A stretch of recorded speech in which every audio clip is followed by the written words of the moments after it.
Hello, friends. Hello, friends. I'm LD Madera, and it's great to have you back here on Improv and Magic.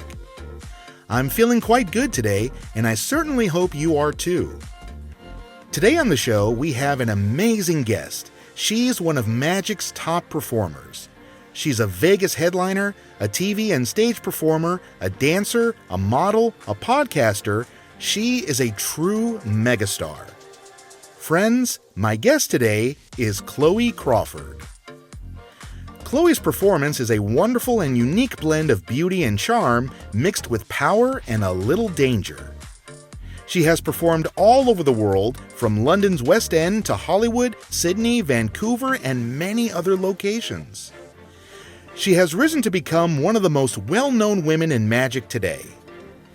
Some of her most memorable performances include Britain's Got Talent, America's Got Talent, The Illusionists on Broadway, The Magic Castle in Hollywood, the Edinburgh Fringe Festival, Brain Games on the History Channel, and Tricked Up on A&E.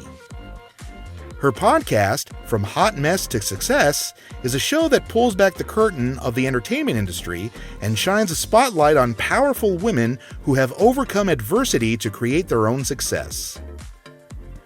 This conversation was so enjoyable. Chloe shares a lot in this interview, including how she's managed to change and evolve, and she shares the challenges of performing while struggling with her mental health. There's so much shared today that so many can learn and benefit from. So, let's get to it. Here now is my guest, Chloe Crawford.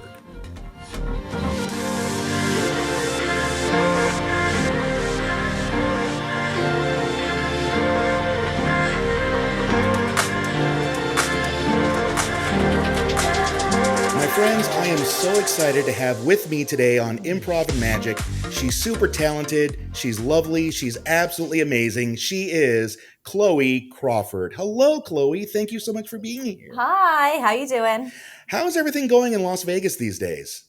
It's great. It is hot right now. It is a little much. It's like 110 or something some days. So I've been here a long time, like 12 years now, and I'm still not used to the heat. I'm still a Brit at heart. I enjoy the rainy days in Vegas, but apart from that, it's really awesome.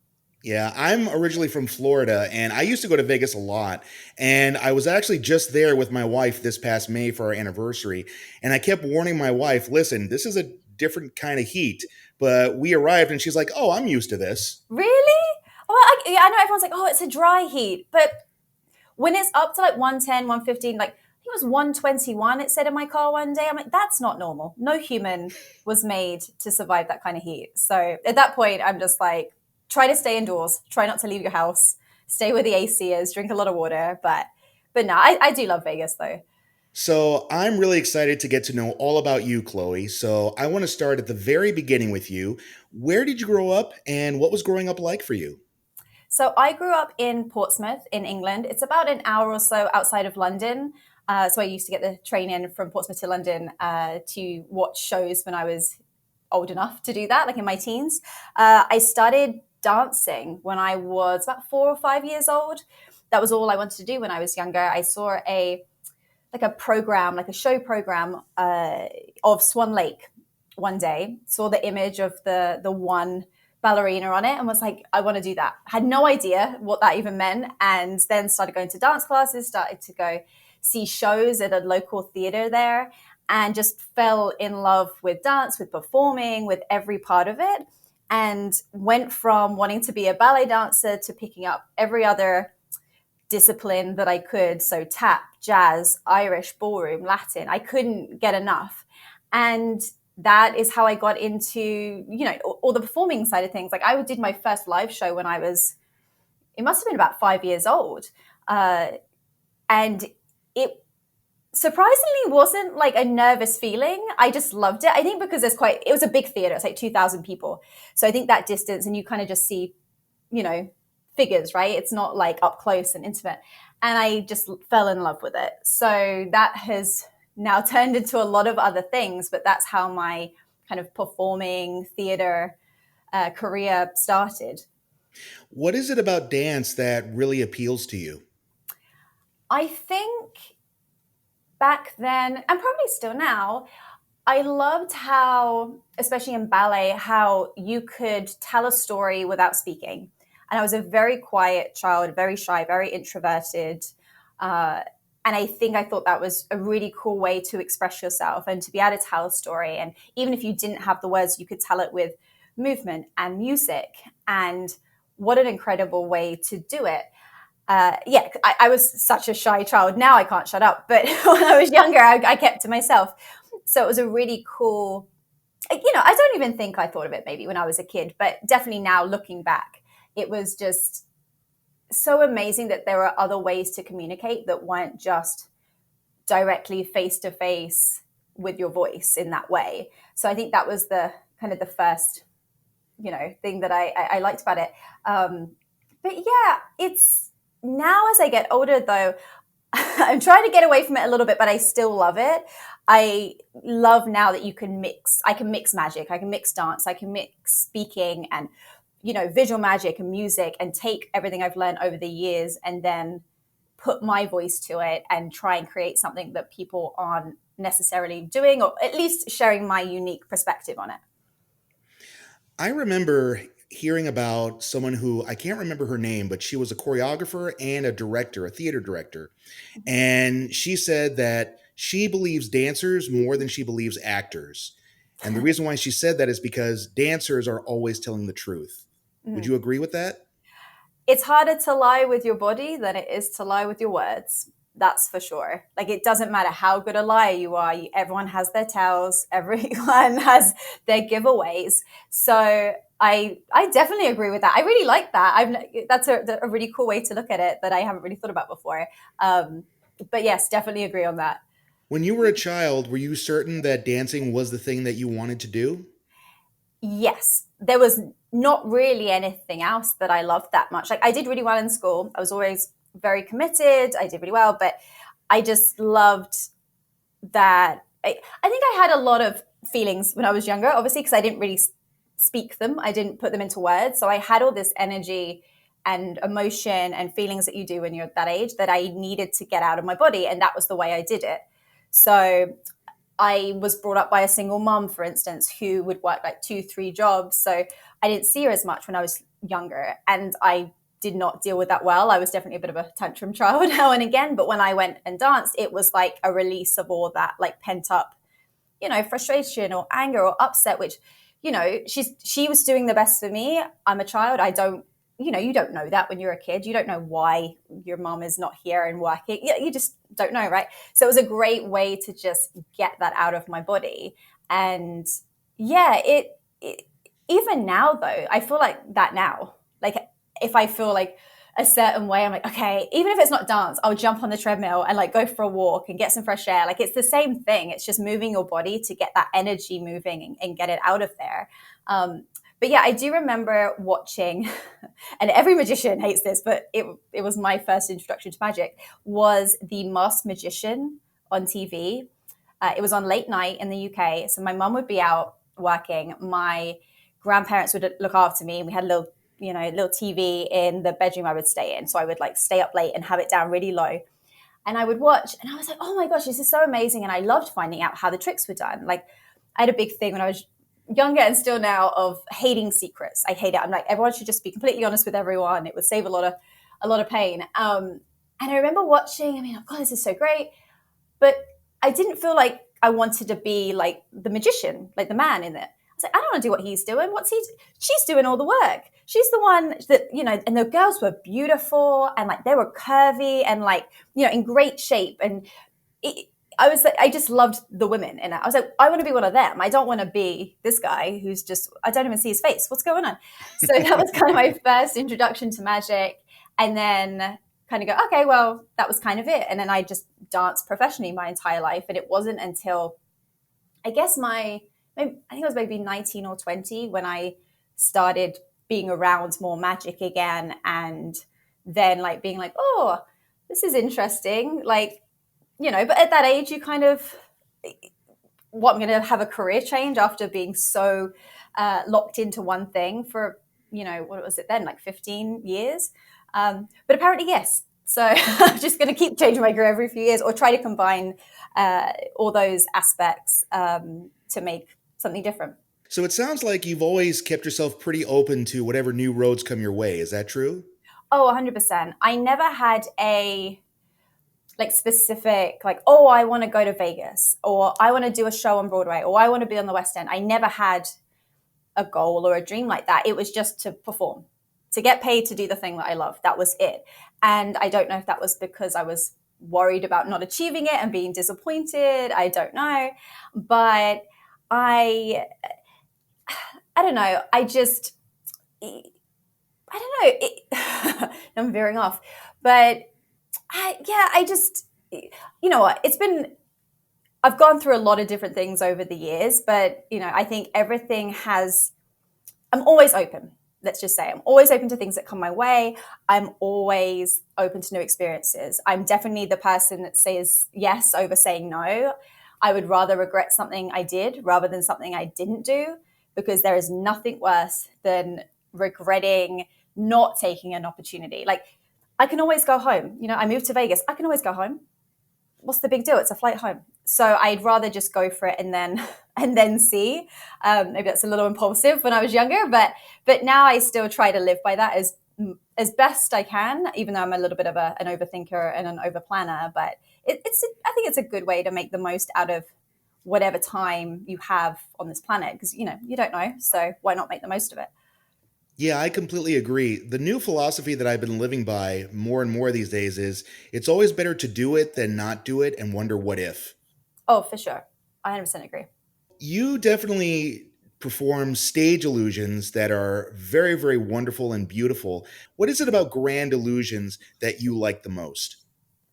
I think the bigger illusions were what I was exposed to first, maybe. I've never really thought about it in that way, but I always loved the big spectacles and the pyrotechnics and the dances and the spectacle of it, really. And that's why I started doing those sort of things. Like when I did Britain's Got Talent, I was like, I want to do a big thing. So I did the motorcycle vanish with the reappearance in the Queen's box. I always wanted to do the big stuff. And now I still love that. It's kind of difficult because there's so much online now. So much is revealed online. So it's kind of tough to get away with a lot of the bigger stuff now. But it is still something I love. Like when I worked with Chris Angel, when we toured and did the Illusionists, or even when we did, the Supernaturalists, or when we did Mind Freak Live at the Luxor, like that was massive stuff. Like insane. Like I couldn't believe being part of those shows. But there is something to be said for the other, like the flip side of that, and doing something that's more intimate and more a way to connect with the audience rather than just big flashy stuff. Like I think I'm kind of transitioning a bit more into that as I get older. But I still love it. I still love all the the big stuff. But there's a time and a place for it, because you can't fit it everywhere. It's very expensive. Traveling with that kind of stuff is, whew. But yeah, I'm still working on some big stuff right now for my live show. It's less about the big boxes and that kind of thing. It's more about just filling the space, not necessarily with props, but with whatever the act is. Back in the day, when you thought Grand Illusion, of course, you thought about either David Copperfield or Lance Burton. Now, there's definitely a lot more people that are creating great Grand Illusion shows, such as yourself. Out of curiosity, what do you do to keep your show unique and to make sure it doesn't feel like everyone else's Grand Illusion show? So the show that I'm working on right now is, well, it will we'll see when it's done, but it is definitely the biggest version of my show and all my work put together. It's what makes it different, I think, is the fact that it isn't about the tricks. It's not about the magic. Yes, they're there, but they're there to tell the story, and no one else has my story. No one has lived my life. No one has been through the things I've been through, good and bad. So that was the start of writing the show, was purely story. Like, what do I want to share? What parts of my life do I want to, put out there? And then only adding the magic where it fit? Did magic fit to tell the story? Did dance fit to tell the story? Did I just want to sit and tell the story with my voice? Like, there's so many ways to do it. Do I want to do it with music or not? So it's more about starting with that. And even when I create magic now, it still starts with the concept and the story or the theme or the music, because obviously coming up as a dancer, you start with the music and then you choreograph. You know, what feeling do you want people to get from this piece? So I've really tried to cross that over since I got into magic. And I think that's really important, because I don't need to watch magic for magic's sake. Yes, I love to be entertained. I love to be fooled. I was just at the Pro Mystic Summit in Vegas right before Magic Live. And there were two tricks that completely fooled me that I saw one was by Michael Weber. And it's not a trick that I would normally do, but I hadn't been fooled by magic in a really long time. And I forgot what that feeling was like. And it was so amazing. I was like, oh, this is why I love magic. This is amazing. And that was just with a little piece of paper and a pen. That was it. And it's so amazing that you could have that connection with someone with barely anything. But yeah, I do still love the big stuff. So there will be a lot bigger things in the live show, but it's finding balance. I don't think anyone really wants to watch a full illusion show without any connection with the person doing the show. You know, you mentioned something that I've heard a lot of other magicians say, the fact that it's hard for them to watch magic now because since they know how so much of it is done, they don't have that same joy and wonderment that lay audiences have. Is it hard for you to watch magic these days because of that? I think nowadays when I watch magic, I'm either watching it to find inspiration, and I don't mean to copy, I mean just a new way of looking at magic. How is this person approaching magic? Why are they doing the things they do? And also being able to go away and go, well, how would I do that differently? How would I do that specific piece? Even if I'm not going to do it, like that trick, I still like playing that game in my mind of like, okay, what would I do? Because it's just a good exercise to stay creative as much as possible, which I love. So yeah, it just really, it just really depends. But yeah. So here's a question that I always love to ask magicians. Because I also come from the world of improv, there's always a discussion about how when you play a character on stage, they are you and not you at the same time. And I've been asking a lot of magicians this same question because I find it interesting. For you, when you perform, how much of Chloe do we see on stage? It depends. I think in the past, it has been very little of real Chloe, more of I hate to say superficial because it sounds really bad, but more of that kind of version of, yes, I'm still me. It's still how I want to dress and look and the makeup and the costume and all that kind of stuff. But it's not coming from like my core or my story. It was just, okay, I need to do this job. I need to look this way. I need to do this trick. And I think too, in a lot of the shows that I've performed in the past, I had very little control over what I did, wore, said, all those things, which is very different to a lot of male magicians. I think for a lot of women, we've had that kind of restriction, but you kind of go, okay, well, I'm being offered this job and it's amazing. So, you just have to roll with it and pick your battles. But nowadays, I've learned that you can't keep that up. There's only so long you can do that because it's exhausting, because it isn't you. It's a version of you. And I think for so long I was, putting out different versions of me to not even just on stage, like on stage, backstage with cast and crew, with family, with friends, etc. And you can't keep that up. It's like you're just acting all the time, and not in a bad way. Like I don't lie or anything like that, but more in a just trying to show up as my best self for that situation or person. And yes, that's great, but also exhausting. So I'd rather just be like, here's me, you either love it or hate it, and I'm okay with that at this point. I'm too old to be not just exactly who I am. And I think that comes with age too. When you're younger, you You want everyone to like you. You want everyone to be happy. You want everyone just to get along. And as you get older, you realize, you know what, I just need my core group of friends. And when it comes to the performing side, people will love it or hate it. And that's the best thing. Like it is, you build it and they will come. So create what you want to create, and then the audience will find you. So stop worrying about that side of things. When I've seen you perform, I can't help but feel like there's a great sense of strength coming from you in your performance.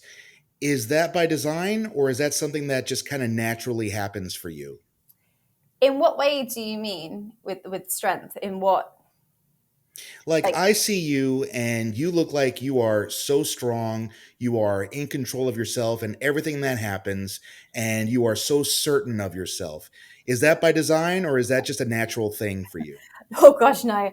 I, uh, very good at acting. No, it takes a lot of work. I rehearse like a lot. I will rehearse lines over and over again, walking on the treadmill, walking around my house.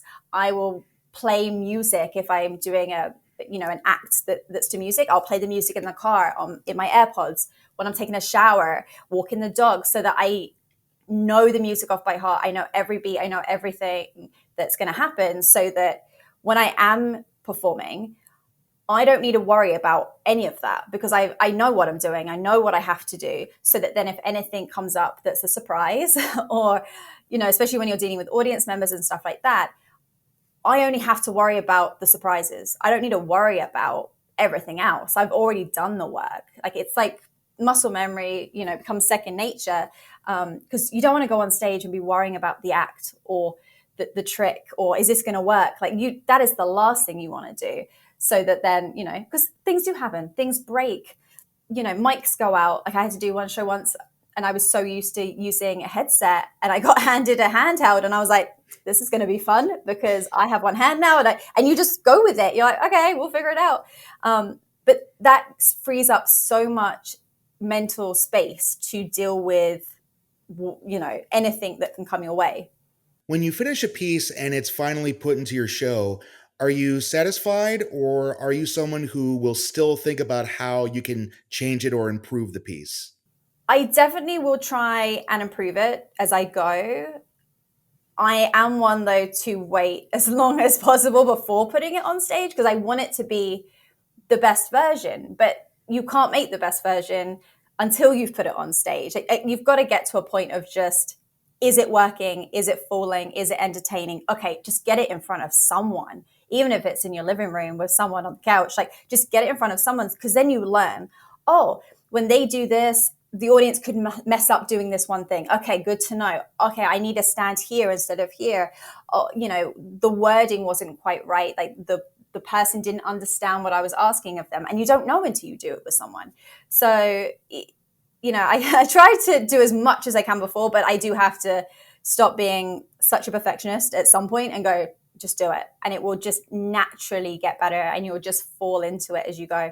But it is tough, because I'm definitely one to hold on to stuff as long as possible, which I know some people aren't like that. They're just like, oh, just throw it in and try it. And that is not me. But at some point you do have to do that. And when I do something for the first time, I do try to do it in a space that is less judgmental, so I can, it's still going to be good, but it's not at the level that I want it to be at. But that's just me. Are you good with taking constructive criticism from people that you work with? Yes and no.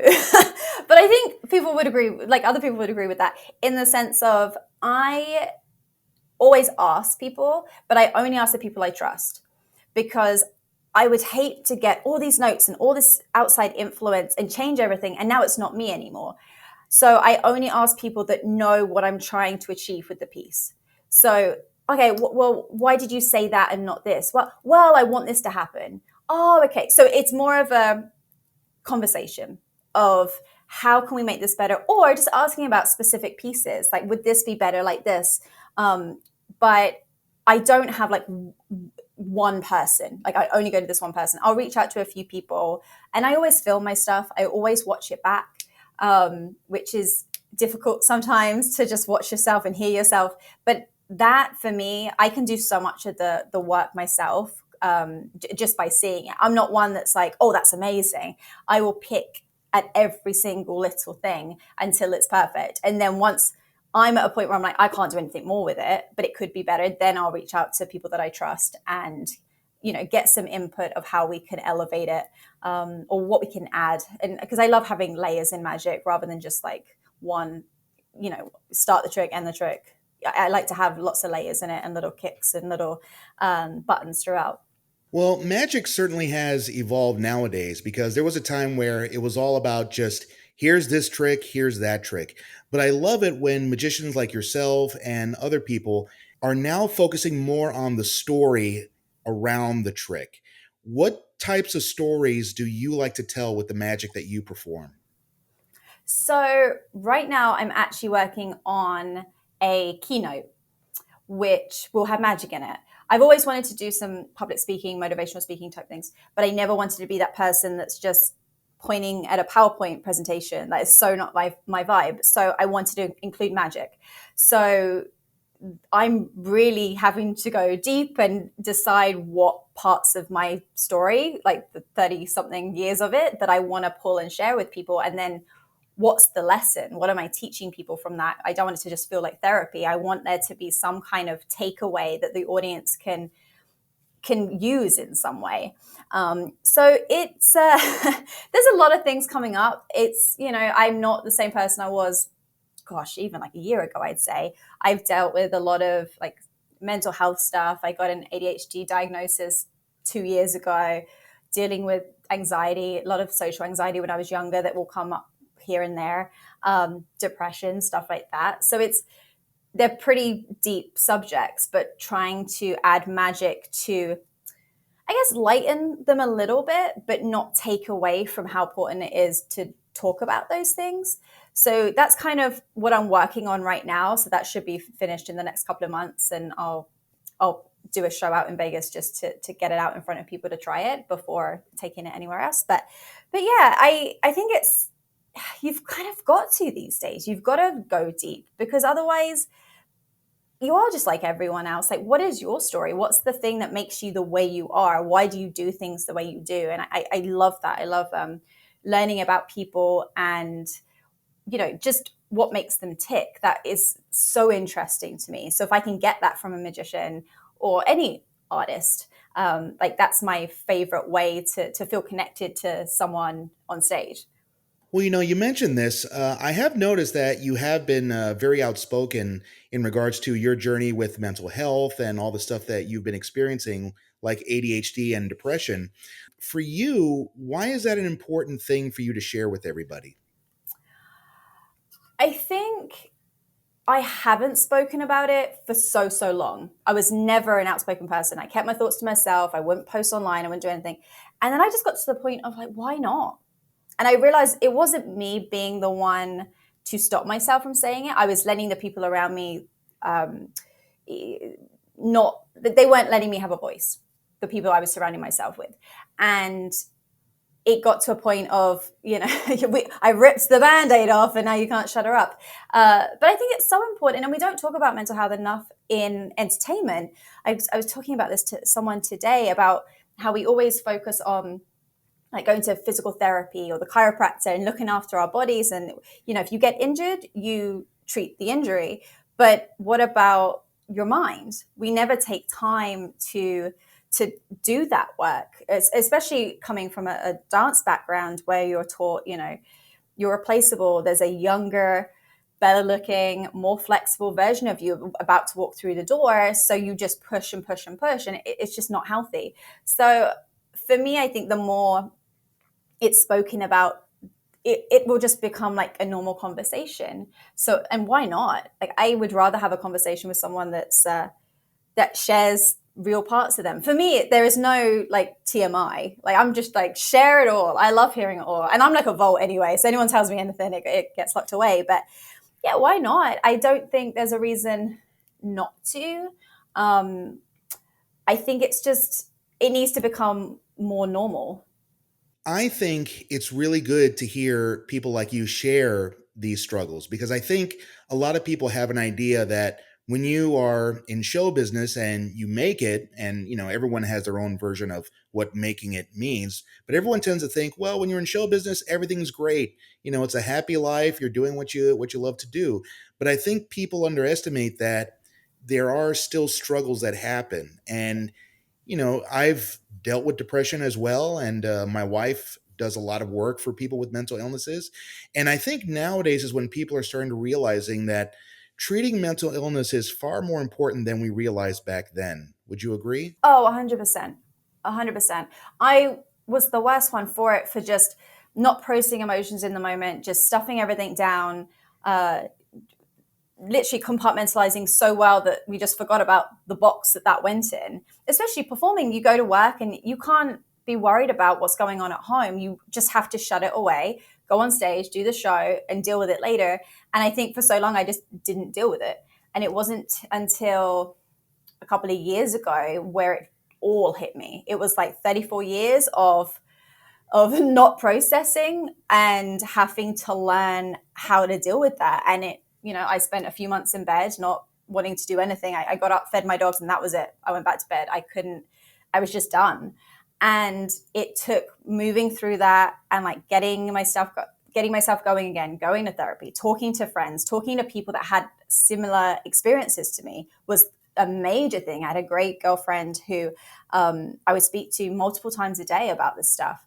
And I think I was feeling guilty for not being able to be 100% every day. I was like, I have nothing left. And finding time and making it okay. Like telling myself every day, like, it's okay to feel this way. Like, you need to just feel like this. It sucks, but you need to feel it right now. Because if you don't feel it now, you're never going to, you can't go on. So it took a lot of, a hell of a lot of work. But it was so worth it in the end because, I took that time out, and then, I mean, nothing happens overnight, but I definitely hit the accelerator button and was like, okay, I want to do all these things this year.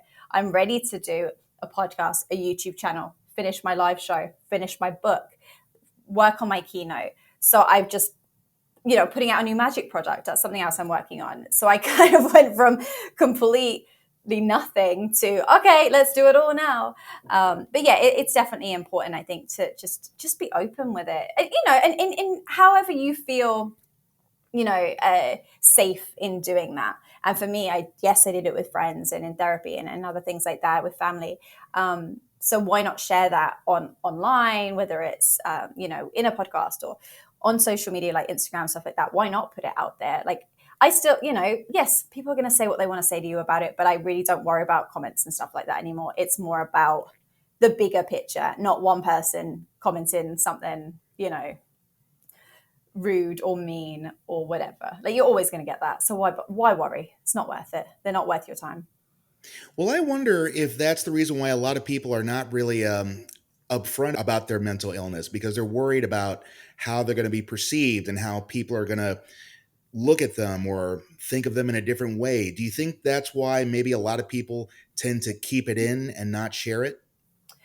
I think maybe everyone has their own journey. Everyone has their own feelings about it. And I think too, it's not the same for everyone. So just because you have one type of thing, for instance, ADHD, mine isn't. I have so many friends that have ADHD, and now we realize why we're all friends because we all have it. So we just have gravitated towards each other, but we all have it in a different way. Hyperfocus is a major thing for me. I'll go for hours on the same thing. But then I have a friend who procrastinates and is always late. So it turns up in different ways. But you've got to do what's right for you. And for me, it was about sharing so that I could connect with other people, so that I could not feel so alone. I was like, if I share my story and someone comes to me and says, oh, well, this is mine. Like, I love that. I know a lot of people, like neurotypical people, don't necessarily love that, but I love hearing people's story, that isn't the same as mine, but is similar. Because then I feel heard hearing their story is how I see it. Like, it's a nice, just way to not feel alone or feel like because you're not the only one in the world that has this thing. It's just your own type, but why not do that. And then you learn so much more when you can share that with someone, and then they go, oh, you should check out this book, this YouTube video, this TikTok, whatever. That's so amazing, because there's so much knowledge out there now. There's so much you can find online that can be really helpful. And I literally would go through a list of things I wanted to fix in my life or in my work. And I was like, okay, how do I do this thing better? How can I be better in this way? Like, I want to be the best version of myself. If I'm going to do this, if I'm going to get myself out of bed and I'm going to go for it, I know life doesn't need to be this hard. And right at that moment, life sucked. It was extremely difficult. So I went, through a whole journey of making my life as easy as possible, whether that was things around my house or, how things were laid out, how, a lot of subscribe and save on my Amazon account so things just get delivered, like silly things like that. I was like, I just want my life to be easy so that I can create. I love creating. I love performing. I don't want to be worrying about all this other stuff, the mess. Let's organize the mess and then be able to focus on the what I really, really love. Well, I think it's also good for people who have mental illnesses to hear from people like you, because it reassures them that they're not alone. And it also reassures them that they can get through this. And I certainly do hope that if there's anyone out there listening who is struggling through mental illnesses, they're listening to you and realizing that they're definitely not alone and they can get through it. Oh, for sure. Like, everyone has their own situation. Obviously, everyone is different. But yeah, if I can share anything and someone hears it and that can help them. And I have people reach out to me all the time as well online. And not just the actual person with whatever it is, ADHD, anxiety, depression. Sometimes their spouse or partner. And that's been really interesting for me, because when I create content like online, I talk or whatever, and I always think I'm talking to the person that has the thing. And then when I hear from the other people, it's like so amazing, because they're trying to be better for their partner. How can I help them with this? What can I do? Or even someone I knew from a long time ago reached out and said that his ex-wife had ADHD. And he was like, oh my gosh, I had no idea that it was all these things and it could be this, that, and the other. And I think it gave him a little closure, because no one likes getting divorced. It's no fun. But I think just knowing like there's so much more to it, and we're all just doing the best we can. That's all you can do. You have the distinction of being the first successful female magician to perform on Britain's Got Talent, which I'm sure makes you feel very, very proud, and you should feel very proud about that. What was that experience like of performing on that show? It was pretty insane. I don't think I was ready for it, but I just said yes, because you never know what's going to happen. That year, I actually got asked to do America's Got Talent. And I turned it down because I was like, there's no way. What am I going to do? Like, I didn't have an act. Like, I was like, no way. And then the same year, Britain's Got Talent asked. And I was like, well, I get to go home. And, if it's not as good, maybe it will just go away and I'll come back to America and it will just vanish. That was kind of my way of tricking my mind into doing it. And I wasn't prepared for it, in the sense of, I didn't have a team. I didn't have, tricks to do as like promo on TV. I had no clue. So I told them what I wanted to do. I was like, I want to do Motorcycle Vanish. They're like, okay, great. And then I was like, I don't even have one. I don't have one. I've never done this trick before. So it was what I was thinking, I don't know. But it worked out for the best. It was super stressful. I have been asked to do some other Got Talent shows since then, which I would like to do in the next couple of years. But I'm looking at it from such a different angle and different lens now. Like, I would never do the shows until I know, here's my acts, whether it's like 3 to 5 acts. They're locked in. This is exactly how I want them. I wouldn't go and do one of those shows unless you need to know who you are. You need to know what you're selling, who you are, what's your story, and what are you going to do? Because there's so many people involved and they will want you to change your music. Well, we want you to have this story. We want you to come at it from this. And it gets chaotic. And I've seen friends, I've seen it happen to them where they're like, I can't do this. I have no idea. They're changing my music every few days and I can't keep up. So you need to go in really knowing yourself and your stuff, because it's it's way too stressful. Like I said, you don't want to be going on stage with an act that you just kind of figured out last minute, or you've changed the music last minute. Like, you don't want that, not in front of that many people. And you want to have a team. You want to have people there to support you. You want to be able to make the most of it. That many people seeing you, like, it's millions of people. Like, what are you going to do after? Because I had no idea. I came back home, went back into the same show I did at Luxor, and it was like it never happened because I wasn't home to do press. I wasn't, I did interviews a little bit, but nothing crazy. So it was all this hype and then nothing. And it actually worked out for the best because I came back and left the show in the end and ended up doing a US tour with Chris Angel. But now looking back, if I was to do another one, I would be so much more prepared and just, plan some shows afterwards, do a tour afterwards. Like, that's why I'm getting all my podcast, YouTube stuff up and running. So there's more content for people to find of yours. They see one video. Oh, I want to see what else she does or he does. Okay, here it is. Oh, she's got a book out. Oh, she's got this or got that. People, when they do like you, which you never know, but if they do, they want to get to know you better. They want to absorb as much as they can of you from afar. So you need to have all those things in place, and in whatever the way that means. No different to a singer going on there, right? And having an album or a presence online or a YouTube where they, even if they're just uploading them playing without any fancy stuff, just something to support that. So it's not just, oh, I'm going to watch this video and then, oh, on to the next performer, oh, on to the next. Like, you've really got to be smart about how to maximize that exposure. Do you find it difficult to have to try to top yourself every single time? I don't really think about it. I don't compete with myself. I think what I do the best I can in everything I do, but there's no comparison against like magic or acts. I feel like they all serve a purpose and they're all different. So it isn't really, oh, I've got to do something bigger and better. That's not really a thought that ever crosses my mind. It's more just wanting, to do the best I can in that moment. And that's different every day. And it's different depending on what I'm working on. But yeah, I'm not really that kind of person. I don't have that mindset of, oh, well, I did this and I did that. But we'll see. Maybe that will change in the next few years. We'll see if I'm like, oh, this is going to be better. But yeah, you always want to do better. You always want to be better. You always want to improve. But it's not, it's not really, just always wanting to improve, I guess, is the thing. It's how I look at it. Agreeing to do Britain's Got Talent without having a team and without having an act is a pretty daring thing to do, I must say. Is that sort of how you are? Do you like to just say yes to things without knowing what's going to come of it, or not even knowing whether or not this is going to work?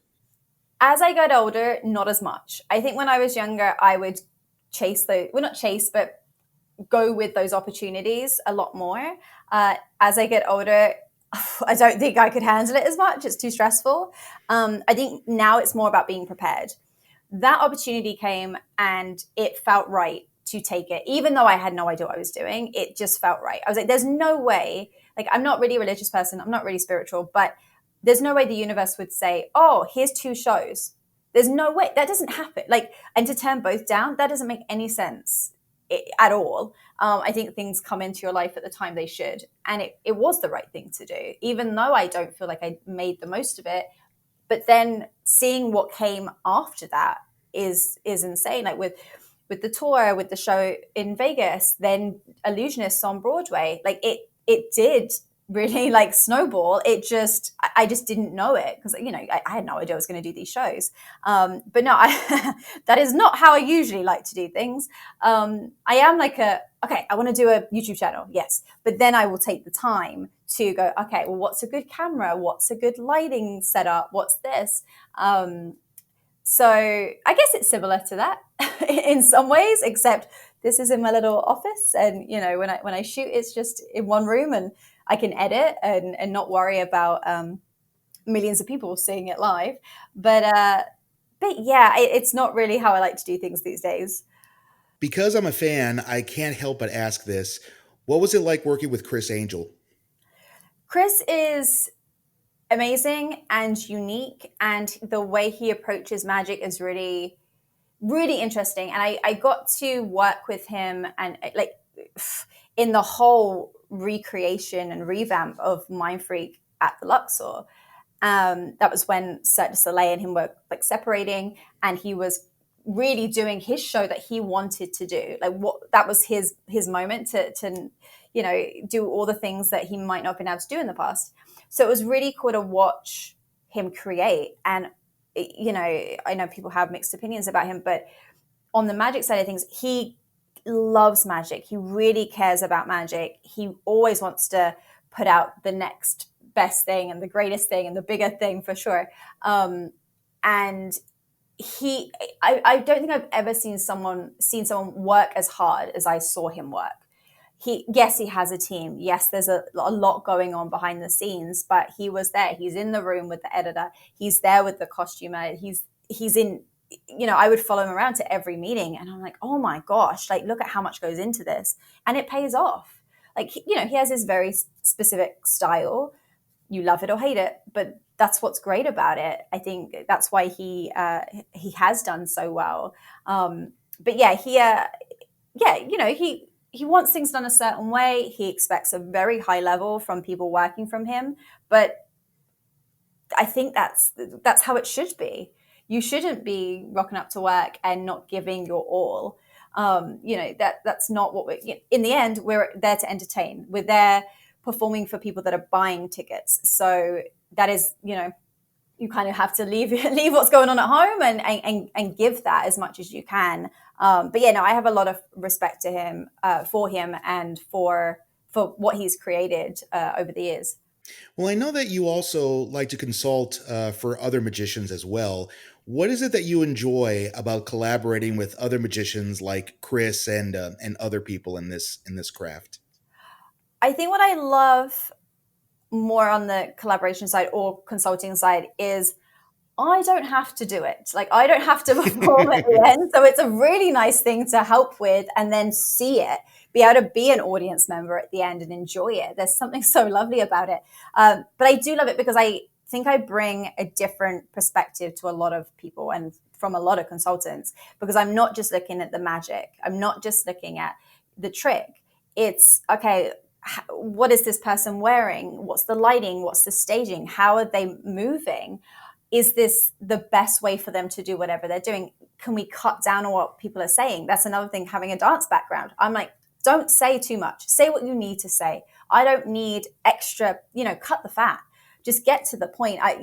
Some people I feel just like to hear their own voice, and it's like, let's get that cut down a little bit. Just get on board and, get to the point.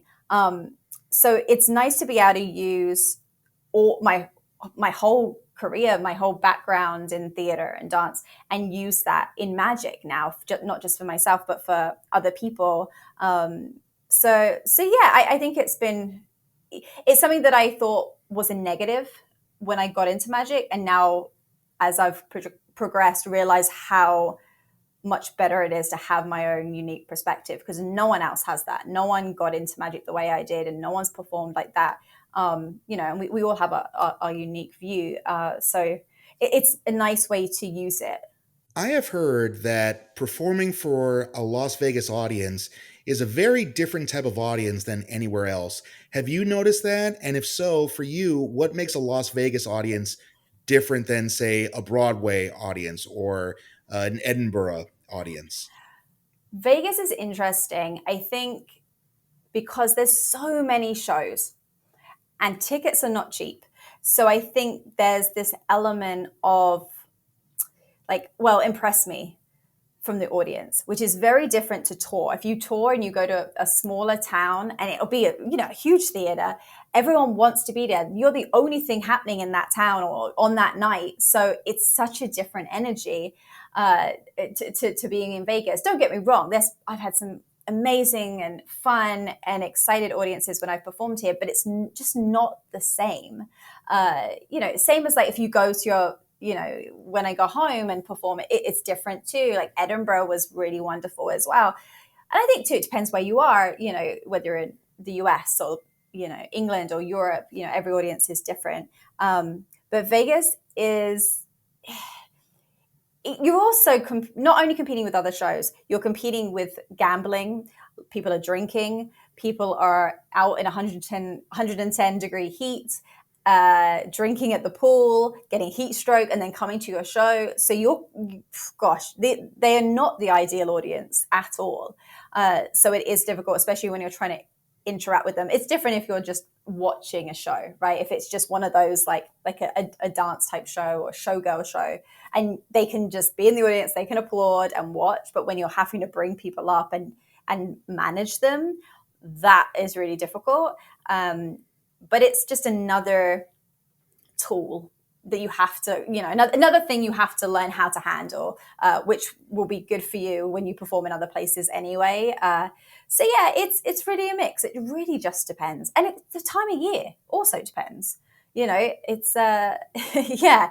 Oh yeah. But there's good and bad. Like with anywhere, there's good and bad shows.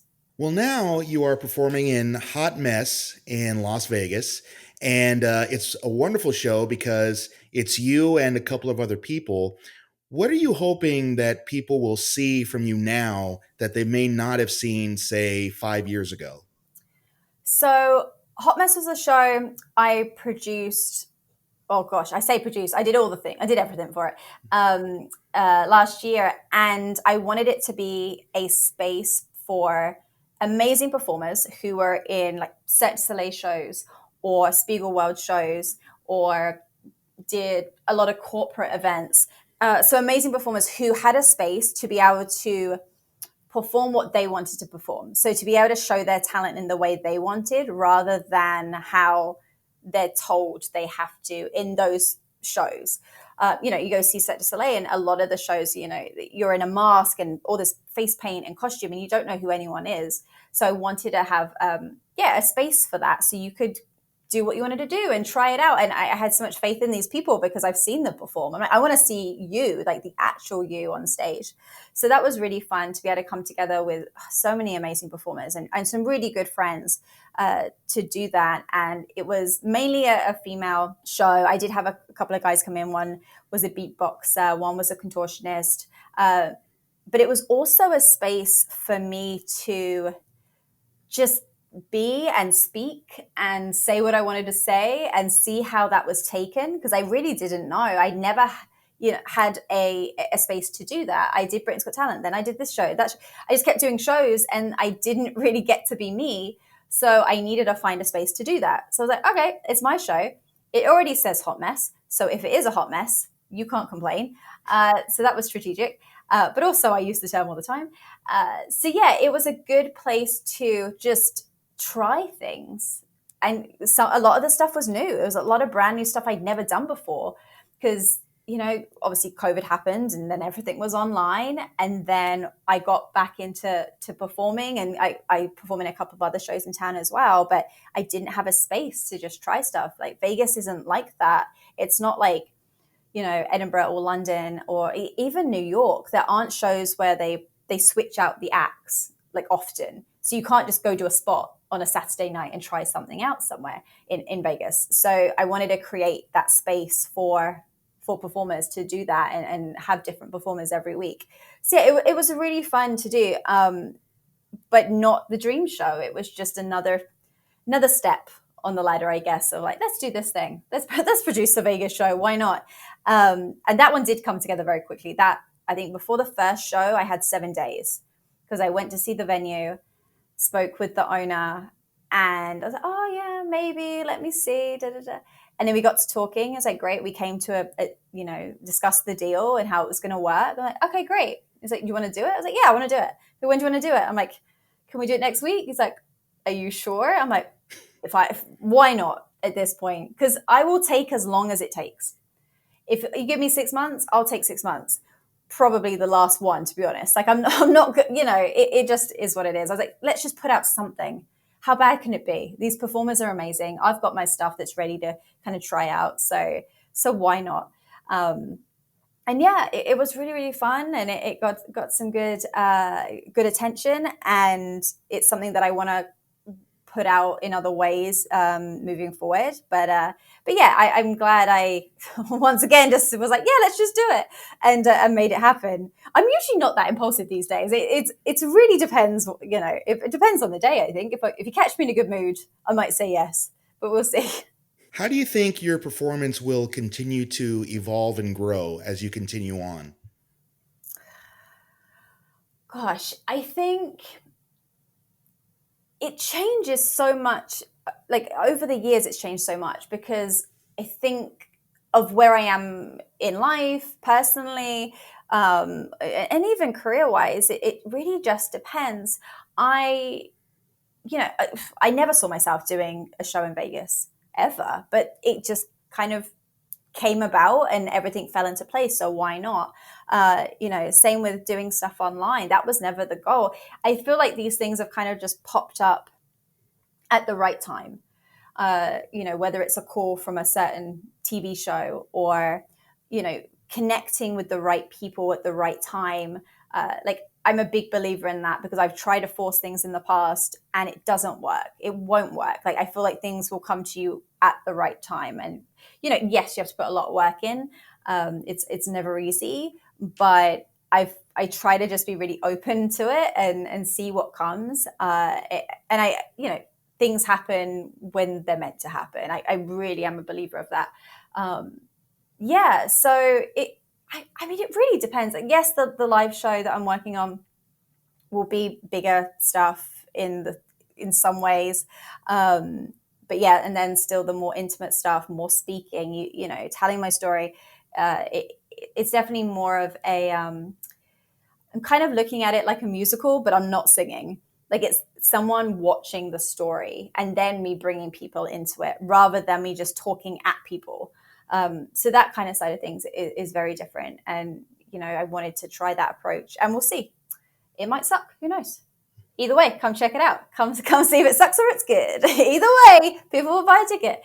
But yeah, either way, I enjoy the process. I enjoy learning new things. I always enjoy being creative in whatever way that is, whether it's online, live, or whatever. But yeah, I'm excited to see what the next couple of years hold, and we'll see. You never know, right? Especially since COVID, I'm like, you never know what's going to happen. So I just roll with it most of the time and just be open to things coming. Absolutely. We've come to our final question now, Chloe. Yeah. What's the one piece of advice that has served you well that you'd want everyone else to hear? Oh, gosh. A few things come to mind. So let me think. I don't want to say there's one, but I'm like, I don't want it to be that one. I think I kind of touched on it earlier, but I will say the other one too. Like I really do live my life by this, that, I'd rather regret the thing I did rather than the thing I didn't do. Like I definitely live my life by that because you don't want to do like you said, you don't want to do the what if. You don't want to have that. Like that's not a life I want to live, want to lead. But then, like when I worked with Chris and after I did Britain's Got Talent and there was so much press that I would just see, I wasn't really involved in it. It would just go on in the UK. And it really upset me, some of the stuff, because they'll just say what they want. They'll just make any story. They'll pull anything, good or bad. And I had no control over it. And he's like, Chloe, loved, hated, never ignored. And he would just drill that into me, like loved, hated, never ignored. He didn't care. He's like, I don't care. I don't care if someone writes something bad about me. And I'm in the press, aren't I? Like he had such a good way of just being like, whatever, like just do you. Don't worry about it. Like he's so unapologetically himself. And I think whether you love or hate him, you can learn from that for sure. Just go do you. Don't worry about everyone else. Like don't try to be a copy of anyone. Yes, I have some wonderful people around me. Like Banachek is a very, very dear friend of mine. Steve Valentine, like there's, the list goes on but great people. But I would never want to be just a copy of them. That's why I have a few different people that I can bounce ideas off of. Like, go find yourself. Don't just take a trick and be a carbon copy of another magician. Find out who you are. What do you want to put out? What do you what are you sharing with people that's more than magic? And go with that, because you'll be so much more successful in the long run, even though it will take you a little bit longer to get there, but it will last for so much longer, because now people will want you. They won't just want a male magician or a female magician. They'll want you specifically. And that is so much better.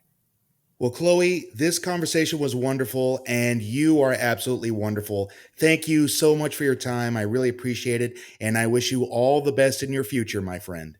Thank you so much. Thank you for having me. That's been said many, many times, but it's always important to remember. Don't be a carbon copy, be you. Make sure whatever you create is your own, and let everyone see how wonderful you are. It's so important, and that's why lately I've been including this phrase in every episode.